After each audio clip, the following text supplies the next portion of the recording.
नमस्कार दोस्तों, welcome back to Motor Refined. मैं हूं आपका होस्ट और दोस्त अरिंदम घोष और एक बार फिर मैं आप लोगों के लिए एक राइड कंपैरिजन के साथ हाजिर हूं। और आज मैं आप लोगों के साथ राइड कंपेयर करने वाला हूं 2026 हीरो जूम 125 के साथ सुजुकी एवनिस 125 को। जी हाँ दोस्तों, ये कलर अगर आप लोग देख रहे हैं ये थोड़ी सी पुरानी आपको फील होगी, अभी मार्केट में नहीं है, लेकिन कंप्लीट फीचर स्पेसिफिकेशन लुक पहले की जैसे ही आप लोगों को यहाँ पर मिल रहा है। कलर में क्या अभी आप लोगों को मिल रहा है वो भी मैं आप लोगों को वीडियो के दौरान बिल्कुल बताने वाला हूँ। और राइड कंपैरिजन तो मैं आप लोगों को यहाँ पर करके बिल्कुल वीडियो में बताने वाला हूँ, लेकिन साथ ही यहाँ पर दोनों में फीचर स्पेसिफिकेशन, माइलेज हो या प्राइस, कितनी दोनों में यहाँ पर डिफरेंट है, कितनी दोनों में यहाँ पर सिमिलर है, एवरीथिंग इन डिटेल मैं आप लोगों को बताऊंगा, ताकि वीडियो के एंड तक आप लोगों को एक क्लियर आइडिया बनाने में हेल्प हो कि अगर 125 सीसी में आप कोई स्पोर्टी स्कूटर अगर ढूंढ रहे थे तो खरीदना आप लोगों के लिए यहाँ पर जूम 125 सही हो सकता है, या फिर यहाँ पर सुजुकी की एवनिस 125, अगर इन दोनों में से कोई भी अगर आपकी यहाँ पर बकेट लिस्ट में थी तो। और साथ ही यहाँ पर आगे बढ़ने से पहले very special thanks to MS Suzuki Krishnanagar and GP auto centre Krishnanagar for providing me this bikes, ताकि मैं आप लोगों तक यहाँ पर ये कंपैरिजन पहुंचा सकूं। वेस्ट बंगाल के कृष्णनगर या आसपास किरे में अगर आप रहते हैं, कोई भी आप यहाँ पर सुजुकी या फिर अगर आप हीरो हार्ले की प्रोडक्ट खरीदना चाहते हैं, शोरूम्स को आप लोग डेफिनेटली कॉन्टैक्ट कर सकते हैं। डिटेल्स ऑलरेडी आप लोगों ने अपने स्क्रीन पर देख लिया, तो चलिए दोस्तों स्टार्ट करते हैं। अब दोस्तों, राइड कंपैरिजन पे जाने से पहले दोनों ही स्कूटर की मैं आप लोगों के साथ हर वीडियो की तरह छोटी सी एक वॉक अराउंड यहाँ पर शेयर करना चाहूँगा, ताकि जो की डिफरेंसेस या फिर सिमिलैरिटीज़ है वो मैं आप लोगों तक यहाँ पर बिल्कुल पहुँचा सकूँ। सबसे पहले अगर मैं आप लोगों को यहाँ पर लुक एंड फील के बारे में बताऊँ तो देखिए, स्पोर्टी लुक जो आप लोगों को दोनों में मिल जाएगा, इसमें कोई दो राय नहीं है। लेकिन अगर आप लोग थोड़ी सी और बल्कि फील चाह रहे थे तो डेफिनेटली वो आप लोगों को यहाँ पर जूम एक्सटेक 125 में बिल्कुल यहाँ पर मिल सकता है। बाकी देखिए, अगेन कहूँगा फील के बारे में हम लोग चलाते हुए एग्जैक्टली बात करने वाले हैं। सबसे पहले तो मैं आप लोगों से कलर के बारे में बताना चाहूँगा। एवनिस 125 में ये कलर आप लोग को पहले मिला करता था, अभी ये टेस्ट राइड में इसलिए मैं इसको लेकर आया हूँ। लेकिन हाँ, कलर भली चेंज हुई है, 3 जो मॉडल पहले आपको मिला करता था वही 3 मॉडल आप लोगों को अभी मिल जाएगा, बस कलर में ही डिफरेंस आया है। पहले की तरह अभी भी आप लोगों को बेस मॉडल, ठीक है, वहाँ पर आप लोगों को विदाउट ब्लूटूथ 4 कलर मिल जाएगा। अगर आप लोग मिड मॉडल में आते हैं विद ब्लूटूथ 4 कलर मिल जाएगा, और अगर आप लोग इसकी स्पेशल एडिशन पर आते हैं तो अगेन आप लोगों को यहाँ पर 2 कलर मिल जाता है। और तीनों ही मॉडल में मिलने वाले जो कलर वेरियंट्स है वो आप लोगों ने स्क्रीन पर अभी देख लिया। और जूम एक्सटेक 125 में पहले की तरह अगर आप लोग बेस मॉडल में जाते हैं जहाँ पर ब्लूटूथ नहीं है तो वहाँ पर 2 कलर मिल जाएगा, और ये टॉप मॉडल है विद ब्लूटूथ, यहाँ पर आप लोगों को टोटल 4 कलर मिल जाता है। अब दोनों ही यहाँ पर स्कूटर में मिलने वाली जो मॉडल्स है फिर उस पर जो कलर वेरिएंट्स मिलता है वो आप लोगों ने स्क्रीन पर अभी देख ली है। आपको कौन सी स्कूटर में कौन सी मॉडल में सबसे ज़्यादा कलर पसंद आया, नीचे कमेंट में लिख के बताना प्लीज़ नहीं भूलिएगा। वहीं अगर मैं आप लोगों को प्राइस के बारे में बताऊं तो मोटा मोटा एवनिस 125 में आप लोग 2500 के आसपास यहाँ पर आप लोग ज़्यादा पे करते हैं। क्यों, चलिए समझने की कोशिश करते हैं। सबसे पहले अगर मैं आप लोगों को यहाँ पर हेडलैम्प के बारे में बताऊँ तो एक बार हेडलैम्प या फिर लाइट सेटअप के बारे में बताऊँ तो एक बार मैं आप लोगों को यहाँ पर जो की है वो ऑन करके बताना चाहूँगा। ठीक है, देखिए दोनों में ही आप लोगों को यहाँ पर जो एलईडी हेडलैम्प तक का सेटअप है ये आप लोगों को मिल जाएगा। डीआरएल वगैरह एलईडी में है, लेकिन अगर आप लोग खास बात देख रहे हैं तो ये जूम 125 में आप लोगों को यहाँ पर डुअल आप कह सकते हैं जो प्रोजेक्टर लाइट का सेटअप है ये आप लोगों को मिल रहा है, जिस वजह से आप कह सकते हैं हल्की सी बेहतर रोशनी आप लोग रात के टाइम पे यहाँ पर जूम 125 में बेहतर एक्सपेक्ट कर सकते हैं। बाकी अगर आप लोग देख रहे हैं एवनिस में आप लोगों को बल्ब टर्न इंडिकेटर मिल रहा है, लेकिन जूम में यहाँ पर आप लोगों को सीक्वेंशियल एलईडी टर्न इंडिकेटर, हल्की से आप कह सकते हैं 4 व्हीलर वाली फीचर ये आप लोगों को यहाँ पर मिल रहा है। तो डिफरेंस हल्की सी क्या है हेडलैम्प पे ये मैंने आप लोगों को यहाँ पर बता दी है। अब यहाँ पर इसकी जो की है इसको कर देते हैं बंद। बाकी अगर आप लोग यहाँ पर दोनों ही बॉडी देख रहे हैं स्कूटर की तो आप लोगों को फाइबर का मिल जाएगा, और फाइबर की क्वालिटी काफ़ी अच्छी है, इसके लिए आप लोगों को शिकायत नहीं होनी चाहिए। ठीक है, अब अगर मैं आप लोगों को यहाँ पर सस्पेंशन के बारे में बताऊँ, दोनों में ही आप लोगों को ये आप कह सकते हैं टेलीस्कोपिक फोक जो है ये आप लोगों को मिल जाएगा। अगेन कहूँगा चाहे ब्रेक हो, टायर हो, सस्पेंशन हो, चलाते वक्त फील के बारे में एक्जैक्टली बात हम लोग बिल्कुल करने वाले हैं। साथ ही अगर आप लोग यहाँ पर टायर देख रहे हैं, यहाँ पर एक मैसिव डिफरेंस आप लोगों को मिल जाएगा। एवनिस में आप लोगों को फ्रंट में 12 और रियर में आप लोगों को 10 इंचेस की अलाइविल मिलेगी।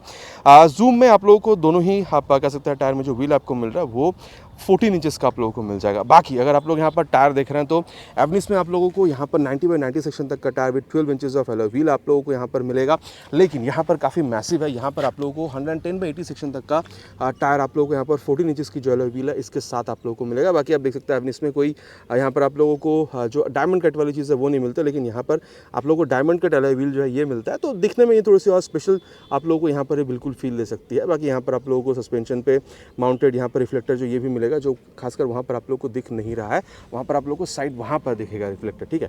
बाकी दोनों में कॉम्बी ब्रेकिंग सिस्टम आप लोगों को मिल जाता है, रियर ब्रेक के अप्लाई करने पे फ्रंट ब्रेक के अप्लाई हो जाना, ताकि ब्रेकिंग कॉर्ड सही बनाया जा सके, दोनों में आप लोगों को मिल जाएगा। बाकी अब बात अगर ब्रेक की हो रही है तो मैं आपको ये बता दूं, अगर आप लोग यहाँ पर एवनिस में आ रहे हैं तो निसन कैलिपर के साथ साथ यहाँ पर आप लोगों को 190 mm तक का ये जो डिस्क ब्रेक है ये आप लोगों को यहाँ पर मिलता है।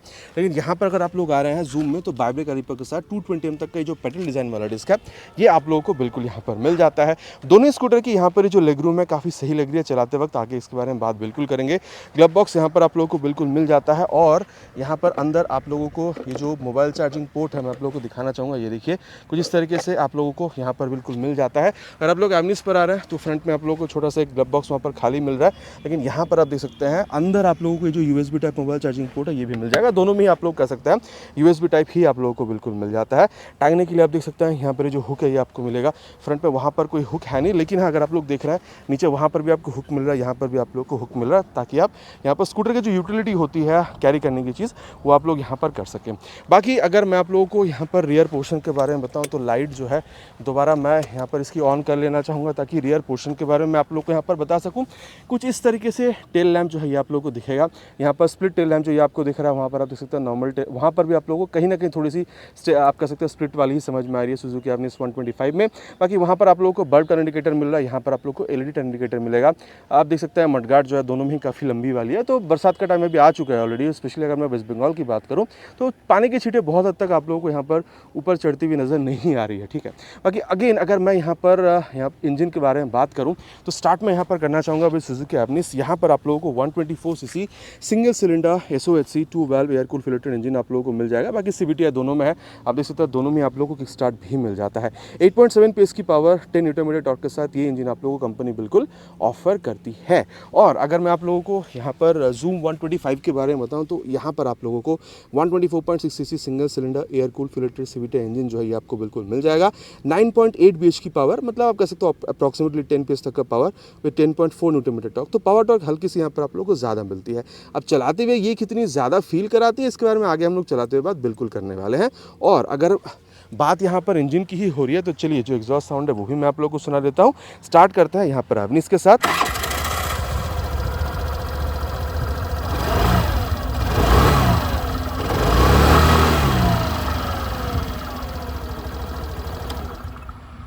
कैसी लगी साउंड नीचे प्लीज़ कमेंट पे लिखकर बताइएगा। और अब मैं आप लोगों को यहाँ पर जो जूम 125 की आवाज़ है ये भी सुना। तो बाकी एक बात कह दूँ, यहाँ पर आप लोगों को जो एग्जॉस्ट गार्ड है वो लगा हुआ मिलेगा, अभी नहीं लगाई गई है बिकॉज ऑफ टाइम क्रंच, लेकिन आप जब आप डिलीवरी लेते हैं तो वो as an accessories default accessories वो आप लोगों को लगवा के दी जाती है। साउंड आप लोग सुन लीजिए।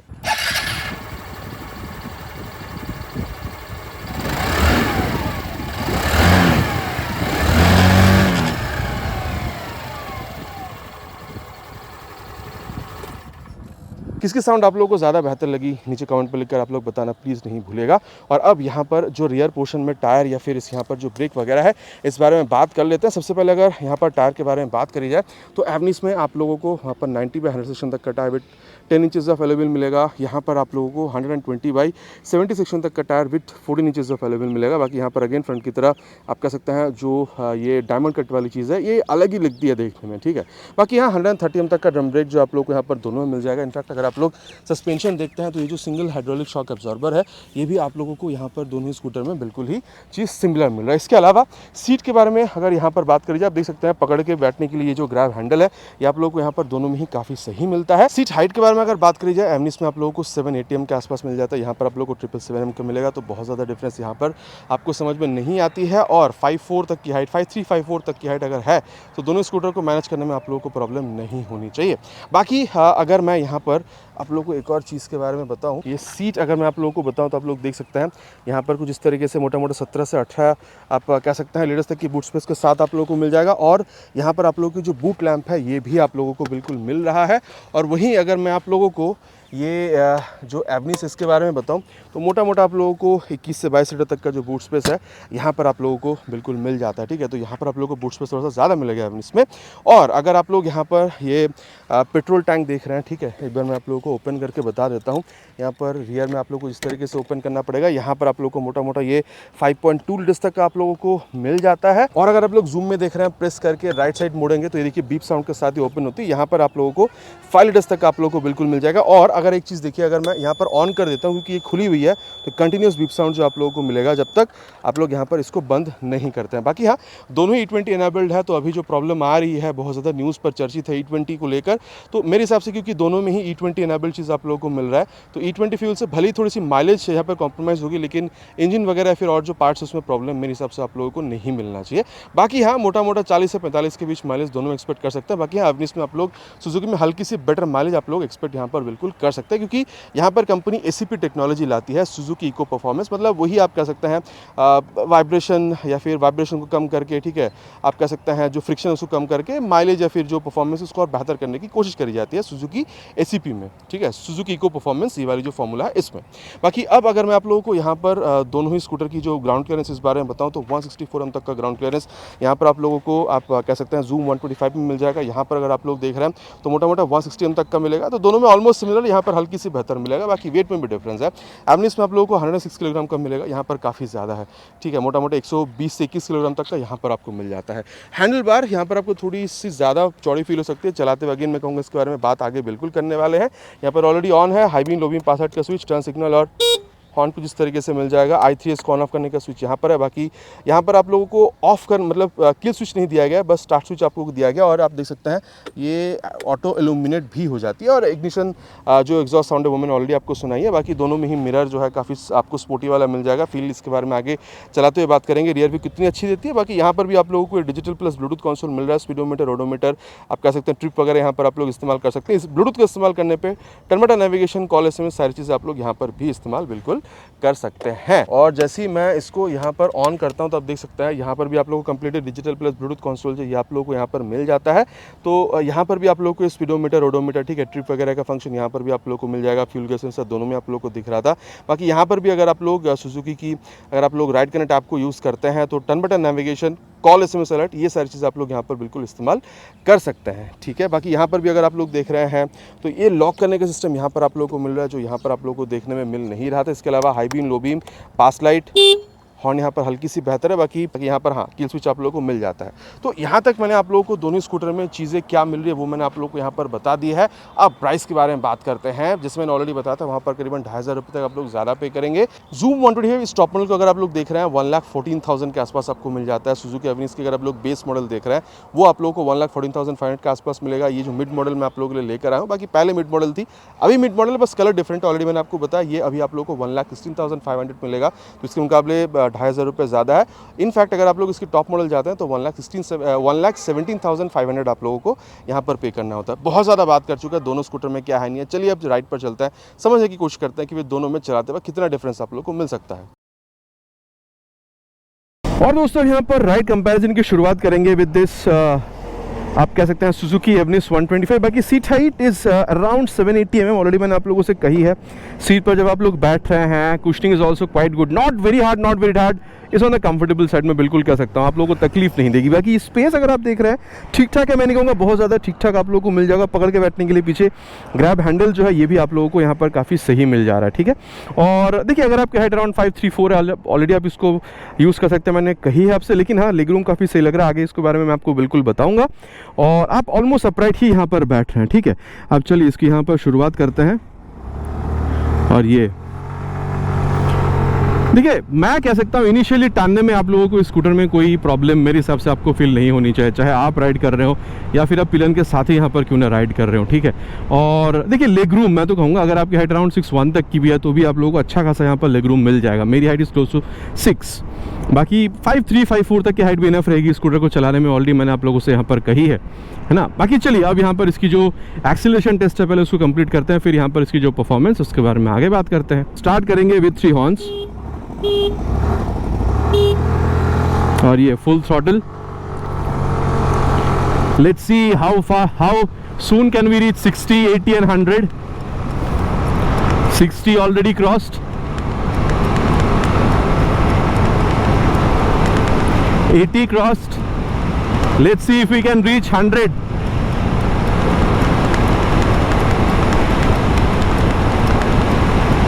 $94, 5. Let's see how soon can we do it.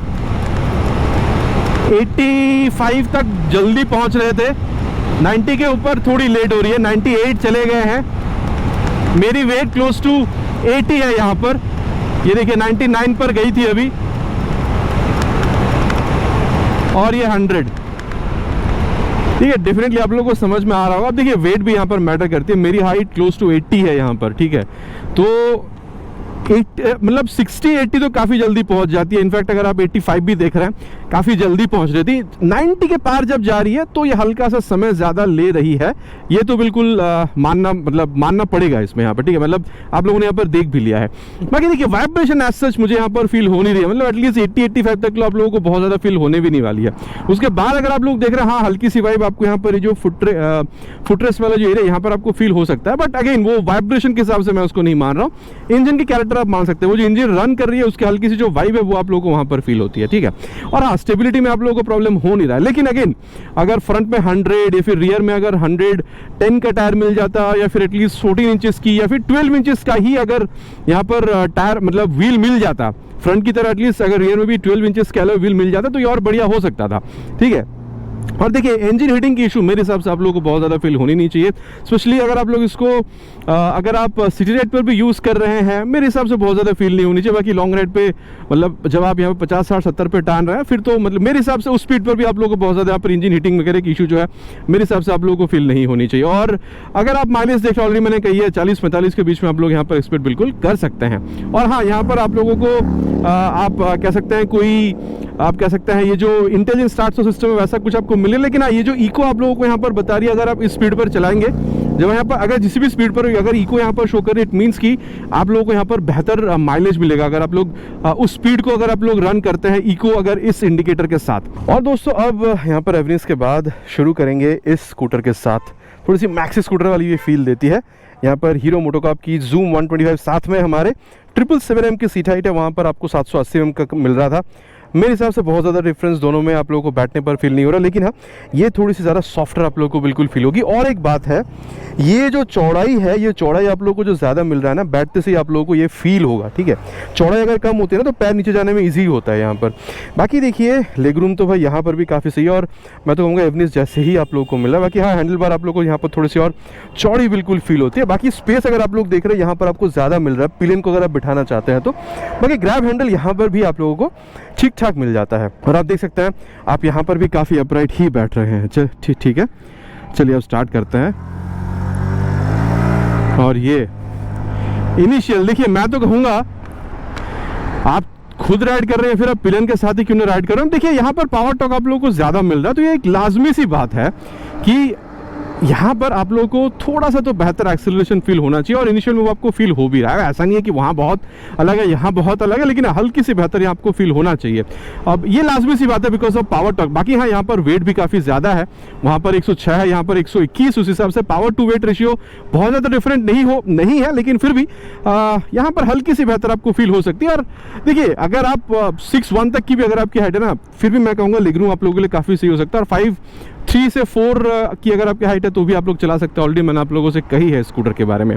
अब चलिए यहाँ पर इसकी जो एक्सेलरेशन टेस्ट है इसको कंप्लीट करते हैं, फिर यहाँ पर इसकी जो परफॉर्मेंस है इसके बारे में आगे बात करते हैं। Will start the acceleration test with 3 horns.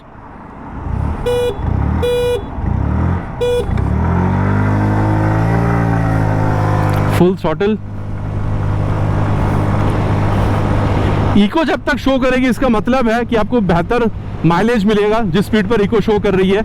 Eco देखिए उस स्कूटर में भी आप लोगों को शो हो ही रहा था। इजीली यहाँ पर 87 पहुँच चुके हैं, और यहाँ पर देखिए लो फ्यूल का जो इंडिकेशन है वो भी आ चुका है। और देखिए 95 यहाँ पर आ रहे हैं एंड 96 क्रॉस्ड।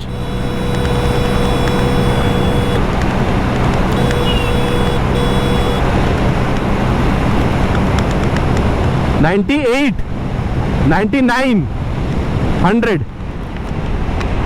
देखिए एक बात तो है, वेट भले ही ज़्यादा हो, ठीक है, पावर टू वेट रेशियो भी शायद बहुत ज़्यादा डिफरेंट नहीं है, लेकिन फिर भी मैं कहूँगा 0 to 60 में शायद बहुत ज़्यादा डिफरेंट नहीं है, लेकिन जब तक आप 100 तक पहुंचेंगे वहाँ पर थोड़ी सी वो टाइम ले रही थी।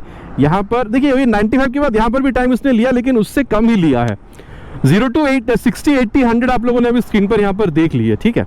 और देखिए मैं कहूँगा स्टेबिलिटी का प्रॉब्लम एवरेस्ट पे भी नहीं था, लेकिन यहाँ पर थोड़ी सी और बेहतर आपको मिलेगा। लास्ट भी सी बात है, टायर्स फ्रंट हो या फिर रियर वहाँ से काफ़ी चौड़ी आपको मिल रही है, प्लस वहाँ पर आपको 12 इंच का व्हील मिल रहा था, यहाँ पर 14 इंच का अलग व्हील जो ये आप लोगों को बिल्कुल यहाँ पर मिल रहा है, ठीक है। और देखिए कंफर्टेबल क्रूजिंग स्पीड मैं यहाँ पर भी वही कहूँगा 85, 90 तक, शायद वहाँ पर मैंने 80, 85 कहा था, यहाँ पर मैं 90 तक भी बिल्कुल कह सकता हूँ, ठीक है। अब वाइब्रेशन की जहाँ तक बात है, देखिए मैं कहूँगा वाइब्रेशन वहाँ पर भी नहीं, बहुत ज़्यादा नहीं था, यहाँ पर भी बहुत ज़्यादा नहीं, लेकिन दोनों में अगर आप लोग यहाँ पर मुझसे ये पूछेंगे कि फिर ज़्यादा स्मूथ कौन है बताओ, तो मैं कहूँगा शायद ये आप लोगों को स्कूटर थोड़ी सी ज़्यादा स्मूथ फील दे सकती है, अगर आप वाइब्रेशन के अगर आप लोग मामले में देख रहे हैं तो, ठीक है। और वहीं अगर आप लोग यहाँ पर मुझसे माइलेज पूछेंगे तो मैं कहूँगा 40-45 दोनों में, वहाँ पर आप लोग थोड़ी सी ज़्यादा एक्सपेक्ट कर सकते हैं इस स्कूटर के मुकाबले, ठीक है।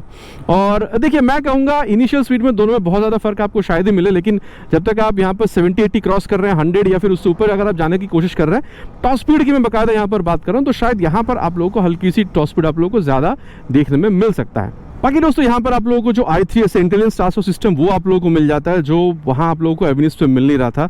मानकर चलिए अगर आपने यहाँ पर ट्रैफिक पे आपने यहाँ पर अपनी स्कूटर को रोक दिया, और आप देख सकते हैं i3 क्योंकि मैंने ऑन कर रखी है तो ऑलरेडी यहाँ पर ये स्क्रीन पर आ चुका है, अभी भी आप देख सकते हैं यहाँ पर स्कूटर चल रही है, ठीक है। लेकिन जैसे ये देखिए अभी ये ब्लिंक कर रही है और अभी जो है स्कूटर बंद हो चुकी है। अब चालू कैसे करना है, हल्का से इस ब्रेक को पकड़ लीजिए और ये जैसे आप लोग यहाँ पर जैसे आप लोग थ्रॉटल घुमाते हैं चलने के लिए रेडी हो जाती है। तो ट्रैफिक में काफ़ी सही है अगर आप यहाँ पर स्कूटर को, क्योंकि यहाँ पर किल स्विच नहीं, अगर आप बंद ना भी कर रहे हो 5 से 7 सेकंड में जैसी स्कूटर खड़ी होती है, अगर आपने i3 ऑन कर रखा है अपने आप बंद हो जाती है। दोबारा चलना है तो बस सेफ्टी के लिए ब्रेक पकड़ लीजिए, जैसे आप थ्रॉटल घुमाते हैं चलने के लिए रेडी हो जाती है। ये चीज़ वहाँ पर आपको मिल नहीं रहा है, मेरे हिसाब से काफ़ी सही और एक एडवांटेज है। बाकी आप लोगों का क्या राय इस बारे में नीचे आप लोग कमेंट पर लिखकर प्लीज़ बताइएगा। बाकी दोस्तों अब जिस बारे में बात करेंगे वो है इस स्कूटर की ब्रेकिंग। वैसे पीछे कोई है नहीं, मोटा मोटा 70 तक ले जाएंगे और फिर इसकी जो फ्रंट ब्रेक है उसको टेस्ट करेंगे, और ये 70 पे ले जाके फ्रंट ब्रेक। ठीक है, मैं ये कहूँगा कि फ्रंट में आप लोगों को 190 एम तक का यहाँ पर डिस्क ब्रेक मिल जाता है, ठीक है। देखिए ऐसा नहीं है कि झट से यहाँ पर रोक देती है। इस स्कूटर की वेट 104 किलोग्राम के आसपास है, मेरी weight is close to 80। So in all this cases मैं कहूँगा अच्छी तरीके से आप लोगों को रोकती हुई नजर आ रही है। अगेन कहूँगा झट से नहीं रोक देती है, लेकिन इतना रोक रही है कि आप लोगों को कंफर्टेबली फील बिल्कुल करा सकती है। झट से नहीं रोकती है लेकिन ठीक ठाक रोक देती है। बहुत बढ़िया रिस्पॉन्स ऐसा नहीं, लेकिन ठीक ठाक रिस्पॉन्स है, इतना मैं आप लोगों से बिल्कुल कह सकता हूँ। पीछे कोई है नहीं, रियर ब्रेक जो उसको भी एक बार अप्लाई करके देख लेते हैं। 50 से 60 के बीच में ले जाएंगे और ये एकदम 61 पे ले जाके रियर ब्रेक। अब देखिए रियर ब्रेक अप्लाई होने पे फ्रंट ब्रेक का अपने आप अप्लाई हो जाना कम्स अंडर आप कह सकते हैं यहाँ पर कॉम्बी ब्रेकिंग सिस्टम, लेकिन ऐसा नहीं है इस वजह से क्योंकि रियर के संग संग बाद अपने आप फ्रंट ब्रेक अप्लाई हो जाती है। रियर ब्रेक अप्लाई करने पे तो बहुत बढ़िया आप लोगों को कुछ रिस्पॉन्स मिल रहा है, ऐसा नहीं है, लेकिन ठीक ठाक मैं कहूँगा, ठीक है। मतलब आप लोगों को अच्छा खासा रिस्पॉन्स मिल जा रहा है। बाकी हाँ, अगर आप लोग इन जनरल देख रहे तो मैं कहूँगा प्रोग्रेसिव ही है, बट हाँ ठीक ठाक रिस्पॉन्स आप लोगों को मिल जाता है, ठीक है। अब पीछे कोई है नहीं, रियर के संग संग बाद फ्रंट ब्रेक को एक बार अप्लाई करेंगे मैनुअली, मोटा मोटा 60 के आसपास ले जाएंगे और फिर अप्लाई करेंगे, और ये 62 पे रियर विद फ्रंट। मैं तो कहूँगा ये बेस्ट है। आप सेपरेटली फ्रंट अप्लाई कर रहे हैं, सेपरेटली आप रियर ब्रेक अप्लाई कर रहे हैं, उससे बेहतर है आप यहाँ पर रियर के संग संग बाद फ्रंट ब्रेक को प्रोपोर्शनली अप्लाई करिए। यहाँ पर आप लोगों को बेहतर आप कह सकते हैं जो ब्रेकिंग है वो आप लोगों को यहाँ पर बिल्कुल मिलेगा। ब्रेक सिस्टम के बारे में मैंने आप लोगों को बता दी है। और अब बात करेंगे यहाँ पर आप कह सकते हैं ब्रेक के बारे में, ठीक है। पीछे वैसे कोई है नहीं, एक बार लेते हैं इसको थोड़ी सी स्पीड पर और मोटा मोटा 65 पे ले जाके फ्रंट ब्रेक। देखिए यहाँ पर आप लोगों को 220 एम तक का फ्रंट का जो ब्रेक है ये आप लोगों को मिल रहा है। वेट यहाँ वहाँ पर 106 था, यहाँ पर 122 किलोग्राम है। तो देखिए मैं नहीं कहूँगा बहुत ज़्यादा डिफरेंट है, लेकिन हल्की सी बेहतर आपको शायद फील हो सकती है, बट हाँ अगेन बहुत ज़्यादा डिफरेंट नहीं है। पीछे वैसे कोई है नहीं, रियर के जो ब्रेक है वो भी एक बार अप्लाई करके देख लेते हैं। यहाँ पर मोटा मोटा 62 पे ले जाके रियर ब्रेक। मैं कहूँगा देखिए फ्रंट ब्रेक शायद मैंने कहा था यहाँ पर हल्की सी बेहतर फील हो सकती है, बट रियर ब्रेक तो दोनों में बिल्कुल ही सिमिलर मिलेगा आपको। मतलब प्रोग्रेसिव नेचर की यहाँ पर भी है, जैसे मैंने वहाँ कहा था यहाँ पर भी बिल्कुल ही सेम आप लोगों को फील होगा। रियर ब्रेक अप्लाई करने पर ये हल्का सा आप लोगों को यहाँ पर रोकती हुई नजर आ रही है, स्पीड को स्लो डाउन करती हुई नजर आ रही है। और पीछे कोई है नहीं, एक बार रियर के संग संग बाद फ्रंट ब्रेक को अप्लाई करके देख लेते हैं। वही मोटा मोटा 63 पे ले जाके रियर विथ फ्रंट। अब देखिए मैं कहूंगा रियर विद फ्रंट जब आप लोग देख रहे हैं तो आप लोगों को एवेनिक्स के मुकाबले यहाँ पर हल्की सी बेहतर फील हो रही है। मतलब मैंने आपको कहा था कि फ्रंट ब्रेक में शायद बेहतर हल्की सी यहाँ पर, बट ऑलमोस्ट सिमिलर है। रियर ब्रेक बिल्कुल ही सेम है। ओवरऑल अगर आप लोग देख रहे हैं तो मैं कहूंगा यहाँ पर हल्की सी बेहतर ब्रेकिंग आप लोगों को मिल सकता है, बहुत ज्यादा डिफरेंट नहीं अगर आप लोग एवेनिक्स के मुकाबले देख रहे हैं तो। अब सस्पेंशन के बारे में अगर बात करी जाए तो देखिए पीछे वैसे कोई है नहीं, एक बार थोड़ा सा भगाते हैं इसको। देखिए मैं तो कहूँगा यहाँ पर फ्रंट हो चाहे rear is on the mid side, not very soft not very hard suspension. मतलब मैंने आप लोग को ऑलरेडी कही है, आप हाई स्पीड पर जा रहे हैं, टॉप स्पीड पर जा रहे हैं, एकदम हल्का फुल्का, वैसे कॉर्नरिंग के लिए है नहीं लेकिन फिर भी कहूँगा एकदम हल्का फुल्का कॉर्नरिंग, बट हाँ हाई स्पीड टॉप स्पीड में आप लोग को स्टेबिलिटी अच्छा खासा प्रोवाइड कर रही है। तो देखिए ऑन रोड काफ़ी सही है, लेकिन हाँ ये भी कह सकता हूँ कि अगर आप थोड़े बहुत गड्ढों पर से जा रहे हैं, थोड़े बहुत अगर आप लोग बम्प्स पर से जा रहे हैं, वो ये जो सस्पेंशन है उसको झेल भी सकती है।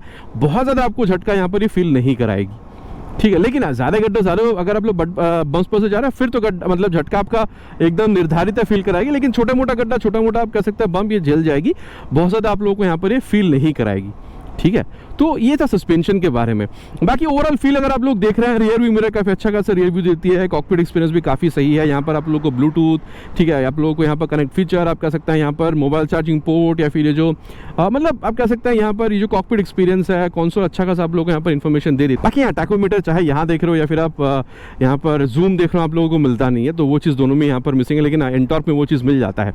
बाकी देखिए मैं तो कहूँगा ऑलमोस्ट एक्सपीरियंस आप लोगों को यहाँ पर काफ़ी बेहतर मिलेगा। बाकी मैं तो कहूँगा सिटी के लिए इसको बनाया गया है, चाहे आप राइड करो या फिर पिलियन के साथ। लेकिन अगेन मैं एक चीज़ ऐड करना चाहूँगा, अगर कभी आपका प्लान बनता है लॉन्ग राइड पे 150 किलोमीटर ओकेशनल लॉन्ग राइड पे निकलने का, इवन विद पिलियन, तो भी आप निकल सकते हैं। अच्छा खासा एक्सेलरेशन है, ब्रेकिंग भी आप लोगों को ठीक ठाक मिलता है, संभाल कर चलाएंगे तो 150 किलोमीटर या फिर आप कह सकते हो ओकेशनल लॉन्ग राइड पर अगर आप निकल रहे हैं तो भी इस स्कूटर को यूज़ करा जा सकता है। Not for everyday long ride, but occasional long ride के लिए भी आप लोग यहाँ पर इसको इस्तेमाल कर सकते हैं। देखिए सस्पेंशन की जहाँ तक बात है, मैं कहूँगा यहाँ पर आप लोगों को थोड़ा सा स्टिफ मिलेगा, ठीक है। मतलब क्या है, जब आप लोग देखिए नॉर्मल रोड पर तो चलो दोनों में बहुत ज़्यादा डिफरेंस फील नहीं होगा, लेकिन जब आप लोग यहाँ पर गड्ढों पर जाएंगे, ठीक है, तब ना ये फ्रंट वाला ये जो सस्पेंशन आपको मिल रहा है ना, ये थोड़ा सा ज़्यादा जर्क आपको देती है रियर के मुकाबले। रियर में कहूँगा दोनों में बहुत ज़्यादा डिफरेंट नहीं है, लेकिन फिर भी स्टिफर है हल्का सा। लेकिन फ्रंट वाला आपको झटका जो है एकदम वो जो एक जर्क वाला फील है ना, जब आप ऊबर खबर रास्तों पर से जाते हैं तो ये आप लोगों को ज़्यादा फील कराएगी, ठीक है। फ्रंट वाला जो सस्पेंशन का फील है वो मैंने बता दिया। बाकी उसके मुकाबले यहाँ पर चाहे फ्रंट देख रहे हो चाहे रियर देख रहे हो, वैसे तो मिड साइड पर ये ना बहुत ज़्यादा सॉफ्ट ना बहुत ज़्यादा हार्ड, लेकिन उसके मुकाबले यहाँ पर आपको थोड़ा सा ये ज़्यादा स्टिफर फील हो सकता है। अब अगर आप लोग यहाँ पर हैंडलिंग वगैरह सस्पेंशन की वजह से देख रहे हैं तो मैं कहूँगा यहाँ पर थोड़ी सी और बड़ी फील होती है। बाकी अगर आप लोग कॉर्नर वगैरह हल्की सी करना चाहते हैं या फिर अगर आप लोग ओवरऑल यहाँ पर फील देख रहे हैं हैंडलिंग की, तो डेफिनेटली वहाँ से आप लोग को यहाँ पर थोड़ा सा डिफरेंट बिल्कुल मिलने वाला है, ठीक है। वो देखिए अब बिल्कुल वो सस्पेंशन का सेटअप की वजह से भी है, वो यहाँ पर व्हील बड़े होने की वजह से भी है, टायर्स भी चौड़े होने की वजह से है। तो ये इतनी सारी आप कह सकते हैं जो चीज़ें हैं वो इसमें कंट्रीब्यूट करेगी, ठीक है, इन सारी चीज़ों के लिए। तो देखिए ओवरऑल फील जो है वो मैंने आप लोगों को यहाँ पर बताई है। बाकी देखिए रियर व्यू मिरर जो है काफ़ी अच्छा खासा रियर व्यू दे रही है। बाकी स्पीडोमीटर ओडोमीटर यहाँ पर भी है, टैकोमीटर यहाँ पर भी नहीं है, वहाँ पर भी नहीं था।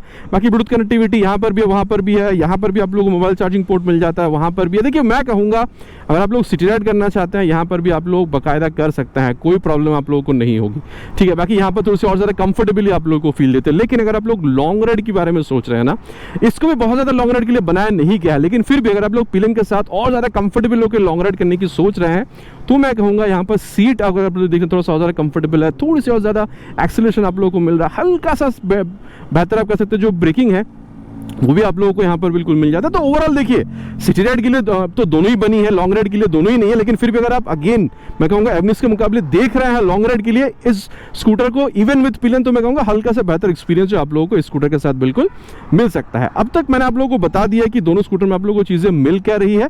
चलिए अब चलते कंक्लूजन पर जाकर बात करेंगे कि फिर दोनों में से आप लोगों के लिए कौन सा स्कूटर खरीदना सही हो सकता है। और दोस्तों अब सत्यवचन की घड़ी कंक्लूजन का समय कि फिर दोनों स्कूटर में खरीदना आप लोगों के लिए कौन सा सही हो सकता है। देखिए मैं कहूँगा प्राइस में तो बहुत ज़्यादा डिफरेंस है नहीं, किसी इंडियन स्टेट में शायद दोनों स्कूटर सेम प्राइस पॉइंट पर मिल जाए। मेरे एरिया में यहाँ पर आप लोग 2 से 2,500 रुपये सुजुकी एवनिक्स 125 के लिए ज़्यादा पे कर रहे हैं।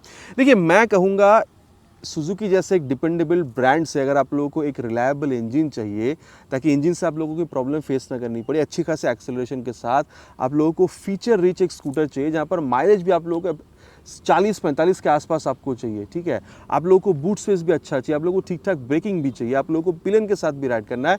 टॉप ऑफ ऑल एक स्पोर्टी स्कूटर आप चाहते थे जिसमें से माइलेज भी अच्छी मिल जाए ताकि आप सिटी राइड जो आप ज़्यादा करते हैं वो तो आप कर ही सके, लेकिन कभी अगर लॉन्ग राइड पर निकलना हो, ठीक है, ओकेशनल लॉन्ग राइड पे, तो वो भी आप पिलियन के साथ निकल सके। इन सारी चीज़ों के लिए अगर आपकी बजट यहाँ पर 1,10,000 से 15 के आसपास थी, मेरे ख्याल से सुजुकी एवनिस 125 आप लोगों के लिए एक बहुत बढ़िया स्कूटर रह सकता है। और इन सारी ही चीज़ों के साथ मैं कहूँगा सिमिलर, लेकिन आप टायर्स थोड़ी सी और चौड़ी चाह रहे थे ताकि आप लोगों को आप कह सकते हैं जो स्टेबिलिटी वगैरह थोड़ी सी और बेहतर आपको मिल जाए, आप थोड़ी सी और चौड़ी लुक चाह रहे थे स्कूटर में, थोड़ी सी और बल्कि लुक आप चाह रहे थे, ठीक है, आप ब्रेक्स वगैरह थोड़ी सी और आप लोग यहाँ पर बड़ी चाह रहे थे, मतलब सेटअप में, ताकि आप लोगों को ब्रेकिंग थोड़ी सी और अच्छी मिल सके, ठीक है, आप लोग यहाँ पर लाइट थोड़ी सी और बेहतर चाह रहे थे ताकि रात के टाइम पर राइड करने में आप लोगों को थोड़ी और आसानी हो, ठीक है, क्योंकि यहाँ पर आप लोगों को जूम में प्रोजेक्टर मिलता है। और मेरे ख्याल से बजट अगर आप लोग यहाँ पर 2-2,500 3,000 रुपये अगर आप लोगों को कम भी अगर आप लोग पे करना चाहते हैं, उतनी ही बढ़िया एक्सेलरेशन के साथ, उतनी ही बढ़िया ब्रेकिंग, और आप कह सकते हैं कि थोड़ी सी और बल्कि लुक अगर आप लोगों को चाहिए था, सिटीज़ में अगेन मैं कहूँगा एवनिस की तरह आप राइड करते हैं, लेकिन लॉन्ग राइड्स पर भी आप निकलना पसंद करते हैं, इनफैक्ट इवन विद पिलियन, तो भी मेरे ख्याल से आप लोगों के लिए जो जूम 125 है, ये आप लोगों के लिए थोड़ा सा और बेहतर स्कूटर बिल्कुल बन सकता है। बाकी देखिए दोनों स्कूटर में क्या है, क्या और दोनों स्कूटर में अच्छी हो सकती थी, किन के लिए कौन सी स्कूटर खरीदनी सही हो सकती है, मैंने कंप्लीटली आप लोगों को यहाँ पर बता दिया है। बाकी अब आप लोग क्या समझते हैं, आप आफ्टर दिस रिव्यू आप एवनिस खरीद रहे हैं या फिर आप जूम खरीद रहे हैं, नीचे कमेंट पे लिखकर बताना प्लीज़ नहीं भूलेगा, इट्स माय रिक्वेस्ट। आशा करता हूँ वीडियो आपको पसंद आई, अगर पसंद आई है तो प्लीज़ वीडियो में एक लाइक, और चैनल पर पहली बार आ रहे हैं तो सब्सक्राइब करके बेल बटन कॉल पे हिट करना नहीं भूलेगा। इट्स माय रिक्वेस्ट अगेन, बहुत जल्द मुलाकात होगा, till then ride safe and जय हिंद।